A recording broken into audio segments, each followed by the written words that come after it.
नमस्कार दोस्तों, स्वागत है आपका हमारे YouTube चैनल द जन सूचक में। और मैं आपके साथ हूं अमर साहू। दोस्तों, ये कंप्यूटर पे तीसरा लेक्चर है। इससे पहले हमने 2 लेक्चर दिए हैं। पहला लेक्चर था कंप्यूटर, उसके इतिहास और उसकी पीढ़ियों के बारे में। दूसरा लेक्चर था नेटवर्क के बारे में। और आज ये लेक्चर है दोस्तों नेटवर्क टोपोलॉजी के बारे में। तो आप हमारे साथ अंत तक इस वीडियो में बने रहें। तो चलिए जानते हैं दोस्तों क्या होती है नेटवर्क टोपोलॉजी।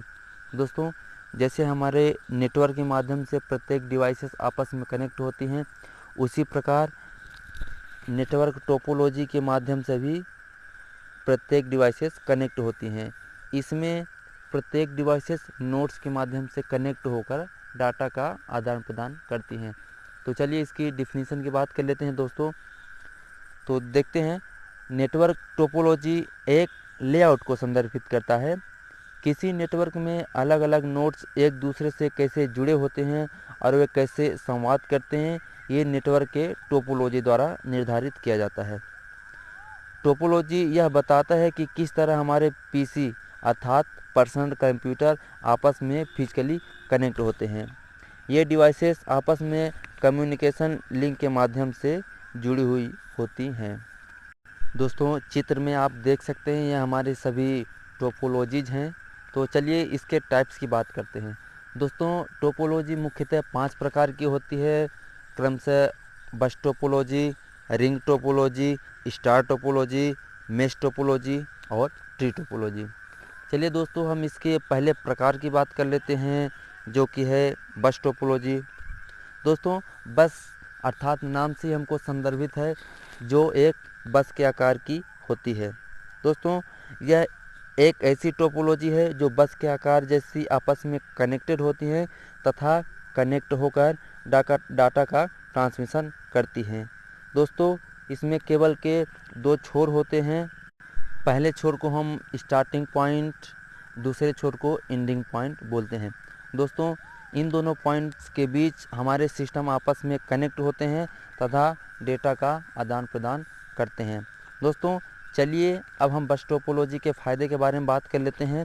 तो दोस्तों, इसके फ़ायदे हैं ये हैं कि ये इंस्टॉल करने में आसान होता है तथा समझने में भी काफ़ी आसान होता है।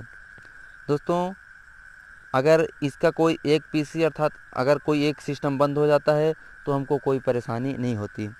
अब इसकी हानि की बात करें दोस्तों, तो इसमें अगर नंबर्स ऑफ पीसी अर्थात पीसी कंप्यूटर्स की संख्या बढ़ाई जाए तो इसके डाटा की स्पीड कम हो जाती है।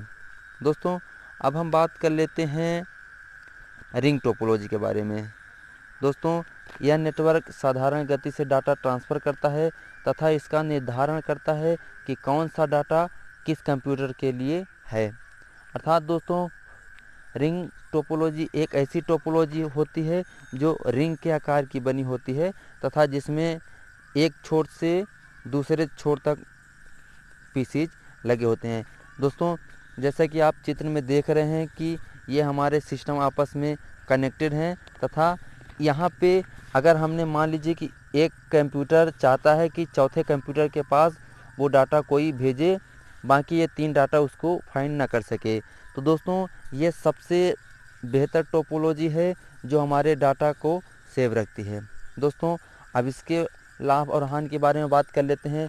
तो इसके लाभ हैं दोस्तों, इसमें कोई होस्ट नहीं होता, इसलिए ये अधिक कुशलता से कार्य करता है। इसको भी इंस्टॉल करने में आसानी होती है। दोस्तों, अगर इसके हम स्पीड की बात करें तो ये अन्य नेटवर्क से काफ़ी स्पीड होता है। अगर इसकी हम हानि की बात करें दोस्तों, अगर एक कोई पीसी ख़राब हो जाता है तो दोस्तों ये सारे सिस्टम काम करना बंद कर देते हैं। अगर उदाहरण के लिए हम मान लें कि हमारा ये पहला पीसी ख़राब हो गया तो ये हमारा सारा टोपोलॉजी ख़राब हो जाएगा। दोस्तों, अब हम तीसरी टोपोलॉजी जो कि स्टार टोपोलॉजी है उसके बारे में बात कर लेते हैं। तो चलिए देखते हैं। इस नेटवर्क में हर एक होस्ट एक केंद्रीय हब से जुड़ा होता है और केंद्रीय हब से डाटा सरलतम रूप से पहुंचता है। दोस्तों, इसमें हमारा एक होस्ट होता है जिसको हम हब भी बोल सकते हैं। इस होस्ट या हब से प्रत्येक डिवाइसेस कनेक्ट होती हैं तथा डेटा का ट्रांसमिशन करती हैं। अगर इसके हम लाभ हानि की बात करें दोस्तों, तो इसका फ़ायदा ये है कि दोषपूर्ण भागों को आसानी से पता किया जा सकता है, अर्थात इसमें कौन से पीसी में क्या खराबी है इसको हम आसानी से पता कर सकते हैं। दोस्तों हब के माध्यम से ग्रुप ऑफ पीसीस को कंट्रोल किया जा सकता है तथा ये अत्यधिक मजबूत भी होता है। अब दोस्तों हम बात कर लेते हैं इसकी हानि के बारे में। इसकी प्रमुख हानि यह है दोस्तों कि अगर इसमें होस्ट अर्थात हब अगर ख़राब हो जाता है तो दोस्तों सारे सिस्टम काम करना बंद कर देते हैं। दोस्तों अगर इसमें कोई सिस्टम या कोई पीसी ख़राब होता है तो हमारा काम चालू रहता है, लेकिन अगर इसका होस्ट ख़राब हो जाता है दोस्तों तो हमारा सारा सिस्टम काम करना बंद कर देता है। दोस्तों अब हम बात करते हैं चौथे टोपोलॉजी की, जो कि है मेश टोपोलॉजी। मेश मीन्स होता है दोस्तों जाल, तो ऐसी टोपोलॉजी जो जाल की तरह आपस में कनेक्टेड होती हैं। तो चलिए देखते हैं, यह टोपोलॉजी एक जाल की तरह होती है जिसमें हर एक पीसी असंगठित तरीके से एक दूसरे से जुड़े रहते हैं और सरलतम तरीके से डेटा ट्रांसफ़र करते हैं। दोस्तों जैसा कि आप इमेज में देख सकते हैं कि प्रत्येक कंप्यूटर किस तरह से आपस में कनेक्टेड हैं तथा कनेक्ट होकर डाटा का आदान प्रदान करते हैं। दोस्तों अब हम बात कर लेते हैं इसके लाभ और हानि के बारे में। तो इसका प्रमुख लाभ यह है दोस्तों कि यह प्रत्येक डिवाइसेस को पॉइंट टू पॉइंट लिंक के माध्यम से एक दूसरे डिवाइसेस को जोड़ता है। जैसे कि हम देख सकते हैं दोस्तों, एक ही कंप्यूटर सिस्टम कई नोड्स के माध्यम से प्रत्येक सिस्टम से जुड़े हुए होते हैं। दोस्तों अगर हम इसकी हानि के बारे में बात करें तो यह सबसे खर्चीला होता है तथा दोस्तों इसमें केबलिंग कॉस्ट भी ज़्यादा होती है तथा इसको यूज करने में भी कठिनाई होती है। तो दोस्तों ये रहा हमारा मेश टोपोलॉजी। चलिए अब हम बात कर लेते हैं ट्री टोपोलॉजी की। तो दोस्तों ट्री मीन्स होता है पेड़ या वृक्ष, तो एक ऐसी टोपोलॉजी जो ट्री के आकार की होती है।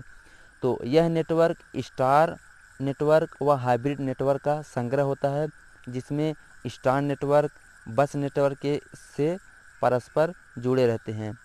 ट्री नेटवर्क का कोई सही अनुक्रम नहीं होता है, इसमें प्रत्येक नोड से कई कंप्यूटर आपस में कनेक्टेड होते हैं। दोस्तों जैसा कि आप देख सकते हैं ये एक बैकबोन केबल है, इसमें एक से ज़्यादा हब होते हैं तथा दोस्तों यहाँ पे दोस्तों इसके फ़ायदे और नुकसान की बात कर लेते हैं। तो आप यहाँ पे देख सकते हैं दोस्तों कि एक ही ट्री में कई सारे हब जुड़े होते हैं।